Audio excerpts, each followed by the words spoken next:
ሰላም እንዴት ነህ? ላይቭ ላይ ነን አውቃሃል? እሺ ላውዱን አጥፋው ወይም ኢርፎኑን ንቀለው።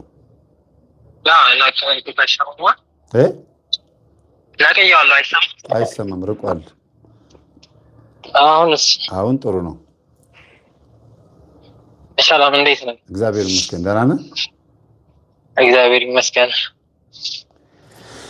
እሺ እንኳን ደህና መጣህ። ወንድ ገብቷል እንግዲህ ተመስገን ነው። ብርቅዬዎች ገብተዋል። እሺ እንኳን ደህና ቆያችሁ። አዎ በስልክ ንስሓ መግባት ትችላላችሁ። ቤተሰቦች ለአባ መደወል ትችላላችሁ። ከዛ ቀጠሮ ይሰጧችኋል። እንግዲህ በዚህ ቀን ደውሉልኝ ይላሉ። ባገኛችሁት ሰዓት ብትደውሉም ላታገኟቸው ትችላላችሁ። በተለይ እያጠመቁ ከሆነ ንስሓ እየሰጡ ዕጣን እያጠኑ ከሆነ ላታገኟቸው ትችላላችሁ። ከዛ ውጭ ግን ሞክሩ። ስላልተገኘ ደጋግማችሁ አትሞክሩ። ስትደውሉ ካላነሱ ትንሽ ከ20 ደቂቃ ከአንድ ሰዓት በኋላ ነው መደወል ያለባችሁ። ለምን የሚያነሱት እሳቸው የሚመቻቸው ቦታ ላይ ሲሆኑ ነው። እሺ ወንድማችን ቀጥል። እሺ እኔ በቃ ሳነፍኩ በጣም የሆነ ሰዓት ላይ ትምህርቱን መማር ከጀመርኩ በኋላ በደንብ በርትቼ ነበረ። ከቤተሰብ እኔ መጀመሪያ የጀመርኩት። ከዛ ከኔ በኋላ እህቴ ተተክታ፣ እህቴ አሁን ጎበዝ ናት በጣም። እኔ ግን ወጣሁ ከመስመር እና መመለስ አልቻልኩም። ስጀምር ጸሎት ከ2 ቀን ከ3 ቀን አላልፍም። ከዛ ችግር አለ እኔ ጋር ስለ ግለ ወሲብ የሰራኸው እንዳለ ገጠመኝ እንዳለ ስለ እኔ ነው በቃ የሚያወራው እንዳለ ብሎ ከዛ መራቅ አልቻልኩም። ከአሁን ከዚህኛዋ ልጅ በፊት ገብታ የነበረችው ልጅ ያወራችውን ታሪክ እንዳለ በቃ እኔ ጋር አለ እና እንትን ማለት አልቻልኩም። በቃ የሆነ ራሴን ማሸነፍ አልቻልኩም። የሆነ ጀምራለሁ ማለትም ያው ትምህርቱ በደንብ ይገባኛል፣ ግን ይሄ እንዴት ነው ነቀዬ መውጣት አልቻልኩም። ከዛ ነገር ራሴን ማሸነፍ አልቻልኩም። ስለዚህ ምንድነው ታዲያ መፍትሄው? ትምህርቱን ማስተላልፈናል። እንዴት መጸለይ እንዴት መሰገድ እንዳለበት፣ ጠላታችሁ ዲያብሎስ እንደሆነ ወዳጃችሁ እግዚአብሔር እንደሆነ እናንተም አታጡትም፣ እኛ ባናስተምርም እንደገናም መንገዱን መውጫ መግቢያውን አስተምረናል። እንግዲህ ይሄን አልቻልኩም ስትል ምንድነው ማድረግ ያለብኝ? እስቲ ንገረኝ። ማለት ሌላ የማታውቀው ነገር ኖሮ የቀረ ነገር ቢኖር ኖሮ ይሄን አድርግልህ ነበረ። አልቻልኩም ለሚለው ነገር መፍትሄው ምን እንደሆነ ታውቃለህ? እሺ ለመስማት በጣም ነው የቸኮልከው። የምትወዳቸውን ነገሮች በሙሉ መለየት አለብህ። ምንድነው የምወደው፣ ምንድነው የምጠላው፣ ኃጢአትን ፈልጌው እያደረኩት ነው ማለት ነው እንዴ ብለህ ማሰብ አለብህ። አልቻልኩም ካልክ ለምን ብዙ ጊዜ ልንተወው የማንፈልጋቸው ነገሮች አብረው እንደባል ሆኖ ስለሚኖሩ ነው አልቻልኩም የምንለው። እግዚአብሔር እንድንችል አድርጎ ነው የፈጠረን ብያለሁ ደጋግሜ። እንድናሸንፈው እጃችን፣ እግራችን፣ አይምሯችን፣ ሀሳባችን በሙሉ ሲሰራው ጠላትን ማሸነፊያ አድርጎ ነው የሰራው። ዝም ብሎ እግዚአብሔር ጋር እንድንበረከክ፣ እንድንሰግድ፣ ለሱ እንድንገዛለት ብቻ ሳይሆን በነፃነት እንድንኖር ያደረገን ጠላትንም እንድናሸንፍም ጭምር ነው። ከኔ ጋር ነህ? አዎ ካንተ ጋር ነኝ። ስለዚህ አንተ የምትችል እንደሆንክ ራስህን ካላሳመንከው፣ የምትፈልጋቸውን ነገሮች በሙሉ መተው ካልቻልክ፣ ማለት ፍላጎቶችህን መግታት ካልቻልክ፣ ከአምሮቶችህ መራቅ ካልቻልክ ሰይጣኑን ፈርተህ ሆነው ትምህርታችን የምታዳምጠው እንጂ እግዚአብሔርን ፈርተኸው አይደለም ማለት ነው። ወይም ደግሞ የሆነ የዘላለም ሕይወት የሚባለው ነገር እያሰብክ ሳይሆን አሁን በነፃነት መኖር ስላልቻልክ ለጊዜው ወይ ገንዘብ ወይ ጤንነት ወይ ደግሞ ሰላምህን ስላጣህ ሊሆን ይችላል የምታዳምጠው ትምህርቱን ብዬ ልል እችላለሁ። ራሴን አንተ እንደምትለው እታዘበዋለሁ። ማለትም ግን የእውነት እግዚአብሔርን ፈልጌው ነው እላለሁ። ማለትም ውስጤ ይሳደባል አንዳንድ ጊዜ። ከዛ ማለት የሆነ ሰዓት ጸሎት እያደረኩ በነበረበት ሰዓት ላይ አሁን በጣም አሪፍ ነበርኩ ስልክ እንትን ይወቃል ልቤ ማለት ነው። ውስጤ ሰላም ነው፣ በቃ ደስ የሚል ነገር አለው ምናምን ነገር በቃ ብዙ ደስ የሚል ነገሮች አሉ። ግን ከዛ ከሆነ በሂደት ነው የወጣሁት። በቃ በጣም ቀስ በቀስ በጣም የሆነ አሁን ላይ ተመልሼ ሳስበው በቃ በጣም በደረጃ ነው ቀስ እያልኩ ከጸሎት እየወጣሁ የመጣሁት። ከዛ ሙሉ በሙሉ ታውኩ ማለት ነው። ከዛ በኋላ ተመልሼ መግባት ግን ከበደኝ። ስልክ አሁን ለምሳሌ እጀምራለሁ፣ ዛሬ እጀምራለሁ፣ ቀን እጀምራለሁ፣ 3 ቀን 3ኛ ቀን ብቻ በሆነ ነገር ወይ የሆነ ሰው ጋር ሄዳለሁ ወይ የሆነ ስራ ይመጣል ወይ የሆነ ነገር ሀፕን ተደርጎ በቃ ወይ አምሽቼ እገባለሁ ቤት፣ ጸሎት አላደርግም። በ3ኛው ቀን እወድቃለሁ ማለት በ4ኛው ቀን እወድቃለሁ። ከዛ በኋላ ጸሎት ማድረግ በቃ እንትን እላለሁ፣ እሳቀቃለሁ፣ ከዛ ተዋለሁ ማለት ነው። ከዛ እንደዛ የሆነ ወራቶች ምናምን ያልፋሉ ደግሞ እና ምን ብዬ እንደገና ተመልሼ እጀምራለሁ። እንደዛ እያልኩ አለሁ። ጥያቄን በትክክል መልስልኝ። መተው ያቃተህ ኃጢአት አለ? ለምሳሌ ዘፋኝ ሆነ እኮ ግለ ወሲብ አንድ ግለ ወሲብ ለግለ ወሲብ የሚያመቻች ቦታ ላይ ያለኸው ውሎህ ብቻህን የምትሆንበት ለጉዳዩ ቶሎ እህቶቼ ጋር ነው የምኖረው። ግን እንዴት ነው እንትኔን ማሸነፍ አልችልም።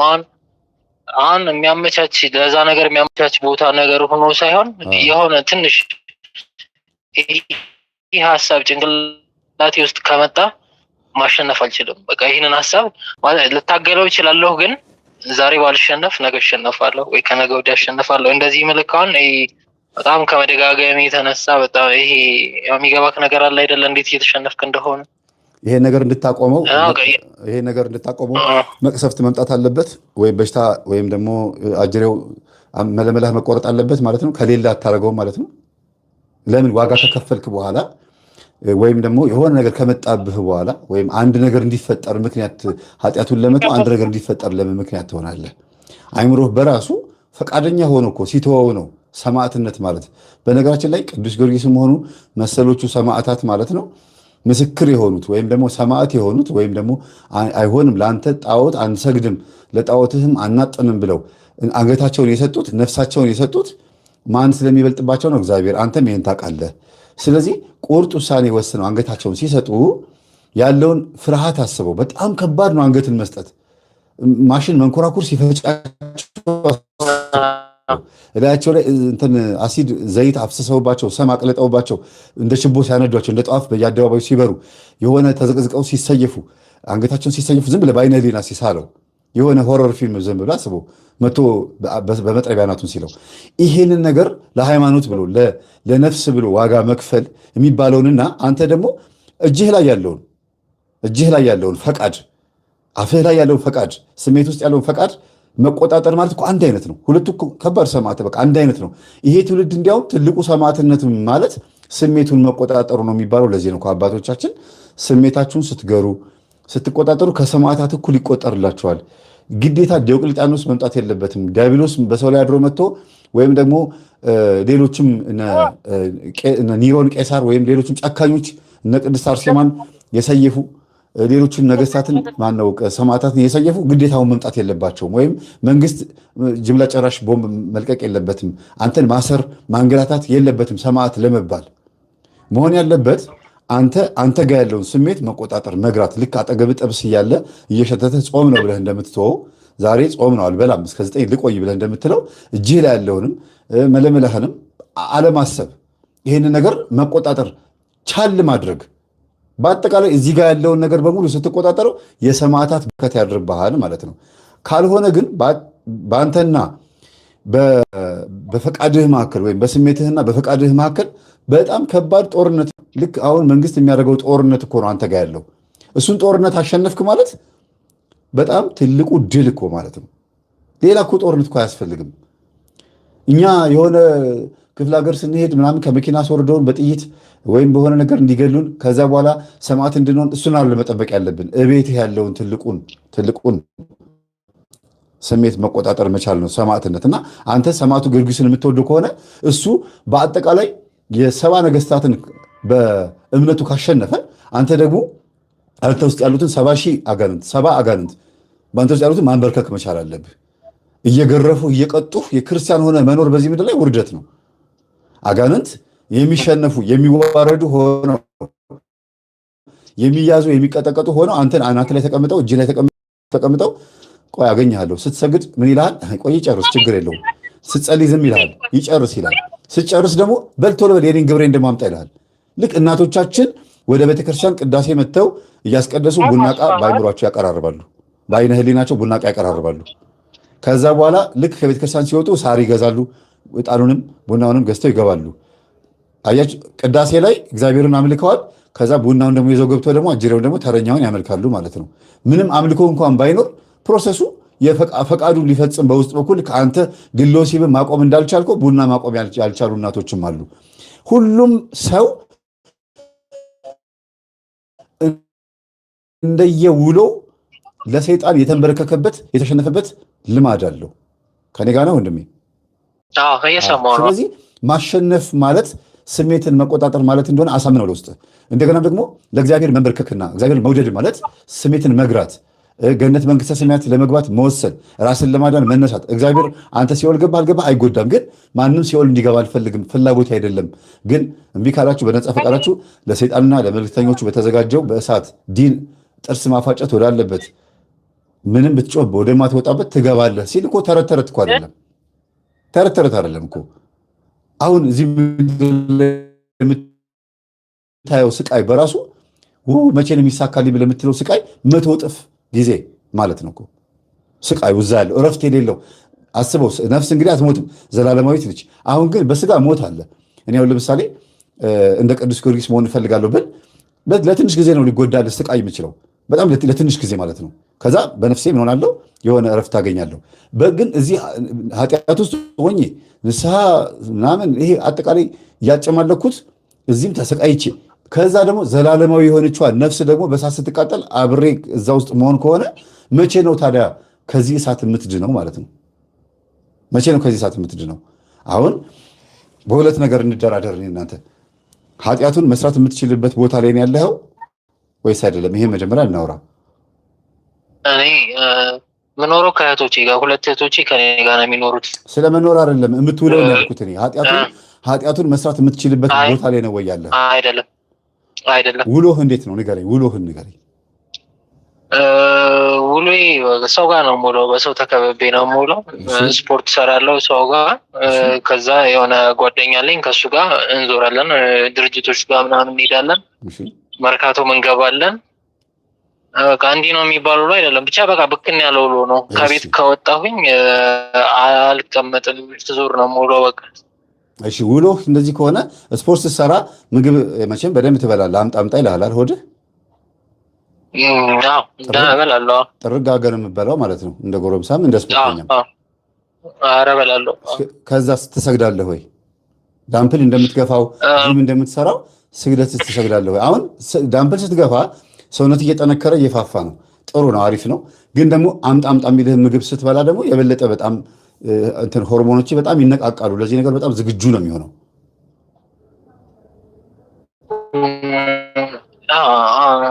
ምግብ በቀን መስገድ ነው። አብሬ ከሰሩት ጋር ነው የሚጀምረው። ሁለት ምላስ ነው እያዩ ያለሁት። ትሰግዳለህ? አትሰግድም? አልሰግድም። ስለዚህ የግለ ወሲብንም ሆነ የዝሙት ስሜትን የዝሙት መንፈስን ከሚይዛቸው ነገሮች ውስጥ አንዱ ትልቁ ነገር ስጋን ማድከም ነው። አንተ ስጋህን እያደከምክ ያለኸው በዳምፕልም በስፖርትም በሌላም ስፖርት ግፊትም ሊሆን ይችላል። ስጋህን በዛ ካደከምከው በኋላ ምግብ አምጣ ይልሃል፣ ትበላለህ፣ ይዳብራል ሰውነትህ። ከዛ ያ ደግሞ የዝሙት ፍላጎት ያመጣል። ሰይጣንም የዝሙት ፍላጎት ያመጣል። ሁለቱ ተደመሩብህ። ሁለቱ ሲደመርብህ ደግሞ ሌላ ነገር ውስጥ ነው የምትገባው። ስለዚህ ስግደት ሁለት መፍትሄ አለው። አንደኛ ላይ ያለውን ሰይጣን በደንብ አድርጎ ነው የሚቀጠቅጠው። ለማን ስለምትሰግድ? ለእግዚአብሔር፣ ለአብ፣ ለወልድ፣ ለመንፈስ ቅዱስ፣ ለመለኮት ስለምትሰግድ ወይም ደግሞ መላእክቶችንም እርዱኝ ስትላቸው ለእነሱ እርዳታ ስለምትሰግድ ማለት ነው። በደንብ አድርጎ ነው የሚገራልሽ። ሰይጣንን በደንብ አድርጎ ይቀጠቅጠዋል። ሁለተኛ ደግሞ ለእግዚአብሔር ለራሱ ለክብሩ በምትሰግድበት ሰዓት በኃይሉ ያጥራሃል፣ በብርሃን ይከብሃል፣ በጠባቂ መላእክቶች ይከብህና ስሜትህ፣ ሐሳብህ፣ ሁሉ ነገር በሙሉ ምን ይሆናል? በጎውን ነገር ታስባለህ። ይሄን ነገር ማሰብ አትፈልግም፣ አትችልም። ስጋህ በጣም እየደከመ እየከሳ ማለት አይደለም፣ እየደከመ ሲመጣ ይሄኛውን የማሰብ አቅምህ በጣም እየቀነሰ ይመጣል። ለዚህ ነው ከምንጾምበት ይልቅ ከምንበላበት ቀን ይልቅ የምንጾምበት ቀን የበዛው። 210 ነው 215 ቀን ነው ጾሙ ከ365 ውስጥ። አብዛኛውን አባቶቻችን በዝሙት እንዳንፈተን ያመጡልን ዘዴ ነበረ። ግልጽ ነው ከኔ ጋር? ግልጽ ነው። ቅዱሳን አባቶቻችን የሚሰግዱት አንድ ለእግዚአብሔር ነው፣ በረከቱ እንዲያድርባቸው በዙሪያው ብርሃን እንዲከባቸውና በእግዚአብሔር ጥበቃ ውስጥ እንዲሆኑ ነው። ቀጥሎ ደግሞ ሰይጣን ደግሞ ከአንተም እንዲርቅም ጭምር ነው የምትሰግደው ማለት ነው። ስለዚህ ብትችል ይሄ ስግደት የሚባለው ነገር ላይ ጎረምሳ ስለሆንክ እንደ ድምፅ ስሰማ ከ19 እስከ 25 እስከ 30 ትሆናለህ። 29 እንደዚህ አይነት ልጅ ከሆንክ ደግሞ ጎረምሳ ከሆንክ ደግሞ ያው ጠንከር አድርገህ ለአብ ሰግዳለሁ፣ ለወልድ ሰግዳለሁ፣ ለመንፈስ ቅዱስ ሰግዳለሁ ብለህ ስገድ። ይሄን ነገር ማስወገድ የምትችለው በዚህ ብቻ ነው። ሌላ መፍትሄ ውስጥ እንዳትገባድብ። ተራጋቢ ሄድ ወይ ደግሞ ሌሎች እንደዚህ ግለ ወሲብን ለማቆም ይሄ ትኩረትን የሚስቡ ነገር መቼም አላረገም እንደዛ። አይ እምልህ አንዳንድ ሰዎች አሁን ካልሰገድክ እኮ ትምህርታችን ላይም ትንሽ ሰነፍ ነህ ማለት ነው። ብዙም አታዳምጥም ማለት ነው አይደል? አሁን አላዳምጥም። በፊት በደንብ ሰምቻለሁ። ለምንድን ነው ማለትም ያው ለመዳን ከበቂ በላይ እውቀት አለኝ ብዬ አስባለሁ። ግን ከስንፍና ጋር ማውጣት አልችልም። ለምን አልዳንክም? ሰነፍ ነኝ ማለት ነው። ታካች የሚባሉ ሰዎች አሉ፣ እያወቁ የሚያጠፉ እንደ ደብተራ ያሉ እንደ ሰነፍ አገልጋይ፣ ዲያቆን፣ ሰንበት ተማሪ፣ ሰባኪ፣ ዘማሪ ምናምን እንደሚባሉት እያወቁ እንደሚስቱ ሰዎች ታካች ይባላል እነዚህ። ስለዚህ አንተ እያወቅከው የምትስት ከሆነ አንደኛ ትልቁ ኃጢአትህ ከ62 ኃጢአቶች ውስጥ አንዱ እግዚአብሔርን መናቅ፣ ይቅርታ ለምናገረው እግዚአብሔርን መናቅ። ምንም አያደርግም፣ እሱ ፍቅር ነው፣ እሱ ምህረት አምላክ ነው፣ እሱ ቸር ነው እያሉ በኃጢአት ላይ ኃጢአትን መጨመር ትንሽ አንተ ጋር አለች ማለት ነው። እቺ ነገር ትንሽ አጥቅታለች ማለት ነው። ኃይሉም ቢያሳይህ እንደ ዲክታተርና እንደ አምባገነን ንጉሥ የሆነ ነገሩን ቢያሳይህ ግን ምናልባት ያ ደግሞ በግድ ነው የተንበረከከው ማለት ነው። እግሩ ስር አይሆንም። ፈቅደ ወደ ስትንበረከክ እግዚአብሔርም ደስ ይለዋል፣ አንተ መንፈስህ ይረካል፣ ጠላት ዲያብሎስም ካንተ ይርቃል።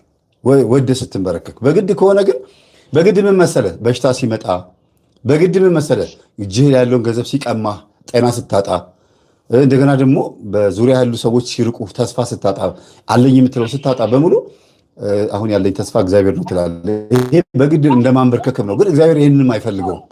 ተው፣ እጅና እግር እያለ ስገድ፣ ተው፣ ጤነኛ እየሆንክ ስገድ። ይኸው ስንት ሰባኪ ስንት ሰው ልኬልሃለሁ እያለ እግዚአብሔር ይነግርሃል። አልሰማ ስትለው ምን ያደርጋል መሰለህ? ቆይ አትሰማም? አባት ልጁን እንደሚቀጣ እንካ ቅመስ ይልና የሆነ ነገር ነው ይወስድብሃል። ደንብረህ ትመጣለህ። ሲሰጥ ደግሞ ተመልሰህ ትርቃለህ። ሰው ባህሪው እንደዚህ ነው። ስለዚህ ዋጋ ሳትከፍል የሆነ ነገር ሳታጣ ቶሎ ብለህ ወደ ስግደት ብትመጣ መልካም ነው ብዬ አስባለሁ። ሌላው ከፍያለሁ ዋጋዎችን መምሬ፣ ይቅርታ ግን አቋረጥኩ። ንገረኝ። ከፍያለሁ ማለትም ልክ ካቆምኩ በኋላ 2 ሰርጀሪ ተሰርቻለሁ። ካቆምኩ በኋላ ማለትም ለእኔ ላይፍ በጣም ስትራግል ነው። ጸሎት እያደረኩ በነበረበትም ሰዓት ከባድ ነው፣ ትንሽ ከባድ ነው። ግን ያው በጎንም በኩል በሆነ ሰዓት የሚሰጠኛን በምሰራበት ግን አላገኘም። ትንሽ ከባድ ነው ግን እሱ ማለትም ጊዜ የሚፈታው ነገር ነው። ማለትም በዚህ እንትን ማድረግ አልችልም። ግን አሁን እንትን ምለው እንትን ያለው ይሄ ለነገሮች ግድ የሌለው ሰው የለም። በቃ እየሞትኩ እንደሆነ እያወቅኩ ራሱ ራሴን አሳልፌ እሰጣለሁ ለሞት። ይሄ ራስን አሳልፎ እንደመስጠት አለ አይደለ? በጣም ግድ የለሽ የሆነ ሰው። አሁን በፊት እንደዚህ አልነበርኩ። በጣም ጠንቃቃ ነኝ ለሁሉ ነገር፣ በጣም ለሁሉ ነገር ዋጋ እሰጣለሁ። አሁን ግን ከሆነ ሰዓት በኋላ አላውቅም እየደከመኝም መጣ። ማለትም ስራ ላይ ብዙ ለፋው ደከምኩ ምናምን ነገሮች እንትን አለ ሲሉ ከዛ በኋላ የሆነ ይሄ ውስጤ እየደከመ ሲመጣ ለነገሮች ግድ የሌለኝ ማለትም ምንም ነገር ማለት አሁን በሞት እኔ የማይደንቀኝ አይነት ሰው ነኝ። አላውቅም ለምን እንደዚህ እንደማስብ አላውቅም። ትክክል እንዳልሆንኩ አውቃለሁ። ግን ይሄ ነገር እኔ ጋር አለ። በቃ በጣም ግድ የሌለው ነገር። እንግዲህ እንደዚህ አይነት ነገሮች ከሁለት ነገር ነው የሚመጡት። አንደኛ ተስፋ መቁረጥ ወይም ደግሞ የሆነ ተስፋ ያደረከው ነገር ሲጠፋ ሲበላሽ፣ ኤክስፔክት ያደረካቸው በትምህርትም ሊሆን ይችላል፣ በቤተሰብ ጉዳይ ወይ ደግሞ በአንዳንድ ጉዳዮች ላይ በጣም ተስፋ ያደረከው ነገር ስታጣው ትናደዳለህ። እግዚአብሔር ለምንድን ነው ይህን የማያሳካልኝ ትላለህ። ስለተስለም ካልደረሰልህ ጠይቀህም ጸልየህም መልስ ስታጣ በእግዚአብሔር ላይ ተስፋ ትቆርጣለህ። ስለዚህ ነው ማቋረጥ ከእግዚአብሔር መራቅ የሚመጣው። እርግጠኛ ነኝ የሰማኝ ነው። አዎ እየሰማሁ ነው። አለ እንዳላቋረጠ ከብዬ ነው እንጂ አለ ማለትም እኔ በምሰራበት ቦታ ቢያንስ ወደ 7 ዓመት ምናምን ለፍቻለሁ። ነገሮች ግን እንደምፈልገው አይደለም። ብዛ ጥሩ ነገር ማግኘት ትችላለሁ። ማለትም ከብዙ ሰው የተሻለ እውቀት አለኝ ብዬ አስባለሁ፣ ሙያም አለኝ ብዬ አስባለሁ። ግን ኦልሞስት ለ7 ዓመት በ0-0 ሰርቻለሁ አለምንም ነገር ማለት ነው። እሱ በጣም ይሰማኛል። በጣም ማለትም የሆነ ከጓደኞችም ስታንስ ከኋላ መጥቶ ዝም ብሎ በትንሽ ነገር ከአንተ የተሻለ ሲሆን ሰው ማለትም ለሰው ክፉ አላደርግም፣ ስለ ሰው ማወቅም አልፈልግም። እመክራለሁ፣ አደርጋለሁ፣ ያለኝን እውቀት ምናምን አካፍላለሁ። ማለትም ጥሩ ነገር አደርጋለሁ፣ መጥፎ ነገር ላደርግ ይችላለሁ፣ ግን አደርጋለሁ ብዬ አላስብም። ይህን አይነት ህይወት አሳልፌያለሁ። አሁንም የሆነ ትንሽ የዛን መስመር የለፋውበትን መስመር እንደ ማግኘት እያልኩ ነው፣ ግን ኤክስፔክት እንደማደርገው አይደለም። አሁንም ገና አልገባውም፣ መስመር ውስጥ አልገባውም። ይሄ 8 ዓመት 9 ዓመት የለፋውበት ውስጥ ገና አልገባውም። በ0-0 ነው እየሰራሁ ያለሁት። ይሄ አለ። አሁን በአንተ ውስጥ የተከናወኑ ነገሮች አሉ። ለምሳሌ 29 ከሆነ ቢያንስ እንኳን ከ15 ዓመት እድሜ ጀምረ እስካሁን ድረስ ራስን በደንብ ካወቅበት ጊዜ ጀምሮ እንበለው እንደው ዓመት እድሜ እንስጠውና ብዬ ነው። በእነዚህ 15 ዓመታቶች ውስጥ በአንተ ውስጥ የተከናወኑ የአንተን ፈቃድ የሆኑ የቤተሰብን ፈቃድ የሆኑ የእግዚአብሔር ፈቃድም ይሆን የጠላት ዲያብሎስን ፈቃድ ይሆን በአንተ ላይ እየተፈራረቀን ያደግከው እና ፈቃድህን በትክክል ታውቀዋለህ? ፍላጎትህን ታውቀዋለህ? ምንድን ነው ፍላጎትህ? አንተ መንፈሳዊ መሆን ትፈልጋለህ? መንፈሳዊ መሆን ፍላጎት አለ? በደንብ እፈልጋለሁ። ከእኔ አልፎ አሁን እንዴት ብዬ ልንገርህ፣ አሁን ቀን ሰው ካገኘሁ፣ እግዚአብሔር የሚፈልግ ሰው ካገኘሁ በደንብ እኔ ጊዜን ሰጥቼ ጉልበቴን ገንዘቤንም አውጥቼ ምናምን ነገር የእናንተን ትምህርት በደንብ አስተምረዋለሁ። በደንብ ማለት ነው፣ ጥግ ድረስ ማለትም ከእኔም አልፎ ሰው እንደዚህ እንዲሆን በጣም ስለምፈልግ ነው። ደካማ ጎንህን አንስተህ እኔ እንደዚህ ሆኜ ነበረ ባትልም ልክ የአንተን ደካማ ጎንህን እንዳንድ ማስተማሪ አድርገህ የሆኑ ሰዎችን የመከርካቸው ሰዎች የሉ? እንደዚህ አሁን ስለ ግል ወሲብ እንደዚህ አውርቼ አላውቅም። ለመጀመሪያ ጊዜ ነው እንደዚህ ብዬ ማወራው። ግን ሰነፍ እንደሆንኩ ነግራቸዋለሁ። ግን የተሻለው መንገድና በዚህኛው በኩል ቢሄዱ ትርፋማ እንደሚሆኑ፣ ከባድ እንደሆነ ግን ዋጋ ቢያስከፍላቸውም ጥሩ ነገር በህይወታቸው እንደሚያገኙ፣ የውስጥ ሰላም እንደሚያገኙ በደንብ ነግራቸዋለሁ። ብትችል ማለት ነው በዙሪያ ያሉትን ጓደኞችህን ቼክ አድርግ። ማለት የት እንሂድ፣ ወጣ እንበል፣ እንደዚህ እናድርግ ብሎ የሚሉህን ጓደኞችህን ባህሪያቸውን እየው፣ ውሎህን እየው። መንፈሳዊ ጓደኛ ለመያዝ ሞክር። መንፈሳዊ ጓደኛ ማለት አንተ ከምታውቀው ትንሽ ሻል ያለ የምትሰማው፣ የምትወያዩ ብቻ ሳይሆን የምትሰማው ሰው፣ የሆነ ሰው የት ነው ያለሁ ና እስቲ ምናምን ብሎ የሚጠራ ሰው ጋር ብትሄድ፣ አንተ እሺ ብለህ የምትሄድለት ሰው፣ የምትመክራቸው ሰዎች ዙሪያ ከሆንክ ያለኸው ራስህን የምታይበት መንገድ ይለያል ማለት ነው። ስለዚህ ቢያንስ የሚቆጣ የሆነ አቅጣጫ የሚያሳይህ ሰው ጋር ብትውል፣ ቀጥሎ ደግሞ እንዳልኩ የስግደቱ እንዳለ ሆኖ የቅዱሳንን ታሪክ ብታዳምጥ፣ የገድሉን፣ ስንክሳሩን እንደዚህ ነገሮችን ብትሰማ፣ ከአባቶች ብትማር በጣም ብዙ ነገር ትማራለህ። በእውነት ስጋ ፍትወታቸውን ለማስወገድ ከአጋንንት ለመራቅ ከተለያዩ መጥፎ ነገሮች ለመራቅ አባቶቻችን የማያደርጉት ጥረት የለም። በጣም ብዙ ይከፍላሉ በነፍሳቸው። ቅድም ስናገር ሰምተህ ከሆነ ማለት ልጅቷን ስነግራት ሰምተህ ከሆነ ከዝሙት ለመራቅ ወይም ከመጥፎ ነገር ለመራቅ እግሩን እስከ ማቃጠል ድረስ የደረሰ አባት ነው እንግዲህ። ስለዚህ ስለዚህ በተቻለ መጠን አንተ ጋር ያለውን ፍላጎት ወቀውና ምንድነው የምፈልገው፣ እውነት እግዚአብሔር ሲናገር ማልሰማው ፍላጎቶች የምን ስለሆኑ ነው፣ እኔ እንደምፈልገው ስለማያዋራኝ ነው ብለህ ማሰብ አለብህ።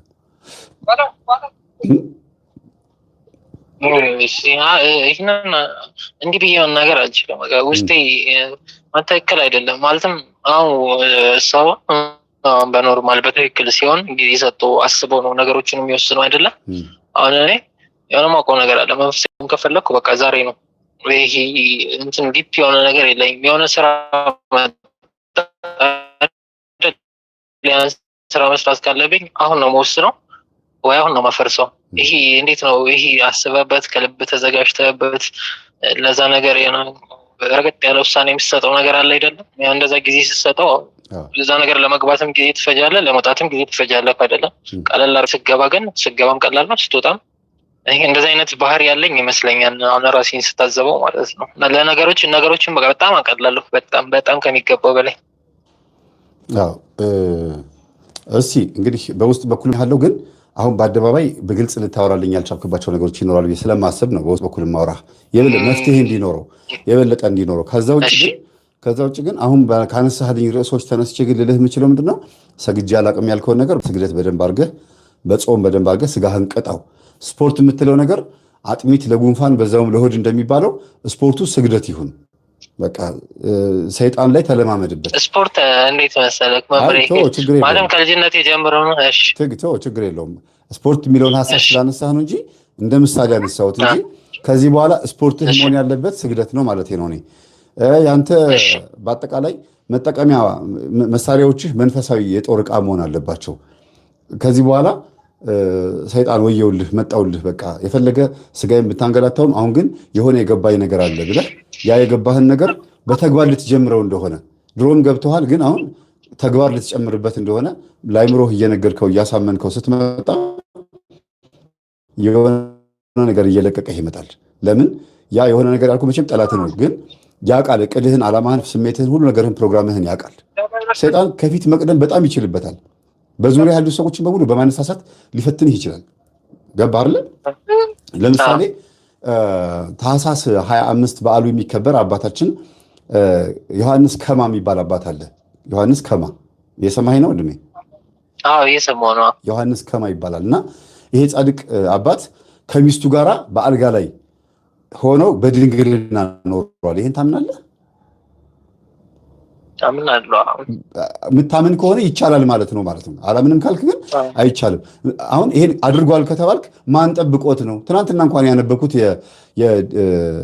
ዲሜጥሮስ ቅዱስ ዲሜጥሮስ ከሚስቱ ጋር 45 ዓመት ሙሉ 48 ነው 45 ዓመት ሙሉ ከሚስቱ ጋር ተኝቶ በድንግልና ነው ያለው፣ በንጽህና ነው ያለው። ምንድነው ምክንያቱ ሲባል የስጋ ፍላጎታቸው እንዳይፈትናቸው፣ ዲያብሎስን መጥቶ እንዳይፈትናቸው ቅዱስ ሚካኤል በክንፉ መጥቶ ይከልላቸው ነበረ። ፍትወታቸውን በዛው ያርቀው ነበር። ለዚህ ነው ቅድም ስግደትህ አንድ ሰይጣንን ያባርራል፣ ሁለተኛ ደግሞ የእግዚአብሔር ኃይል ይጠብቅህና ሐሳቡ እንዳታስበው ያደርግሃል። ዮሐንስ ወንጌላዊ ጌታችን ኢየሱስ ክርስቶስ ይለብሰው የነበረውን መጎናጸፊያ ከላይ የሚለብሰውን ማለት ነው ለብሶት ይላሉ አባቶቻችን፣ ለብሶት ሐዋርያት ጋር ሄድና ያምርብኛል እስቲ እዩት እንዴት ነው ቆንጆ ነው እያለ ያሳያቸው ነበር ይላሉ።